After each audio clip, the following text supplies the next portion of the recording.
ऐसे है, हमारे डिपार्टमेंट ने ये डिसाइड किया है with the collaboration of tourism department, पूरी जो स्टेट की 22 डिस्ट्रिक्ट हैं वो बच्चे जो हैं उनको अलग अलग जो पिकनिक स्पॉट हैं लोकल, जैसे श्रीनगर में भी बहुत सारे बच्चे हैं, जम्मू सारी डिस्ट्रिक्ट हैं, तो आज जैसे सांबा, कठुआ और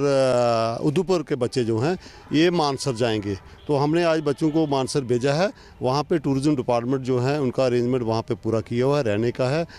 बोर्डिंग लॉजिंग सब है, और वहाँ पे कल्चर प्रोग्राम भी होंगे। वहाँ से बच्चे बाहर से भी आएंगे, तो हमारे बच्चे जो हैं जब उनके साथ इंटरेक्शन करेंगे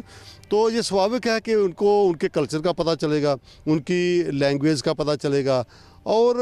बच्चे इस उम्र में जब उनको ये पता चलेगा कि भारत देश कैसा है, कौन सी बोली कहाँ बोली जाती है, कौन सा कल्चर कैसा है, जब वो इंटरेक्ट करेंगे they will become a broad minded type of citizen. तो that is what we need. तो हमारे डिपार्टमेंट का, एजुकेशन डिपार्टमेंट का ये मकसद है कि जो हमारे बच्चे हैं इनका एक्सपोजर हो जाए, क्योंकि जब ये इनका एक्सपोजर होगा इनका पढ़ने को भी मन लगेगा, ये दूसरी बातों से हटके एक अच्छे स्टूडेंट भी बनेंगे और बाद में एक अच्छे शहरी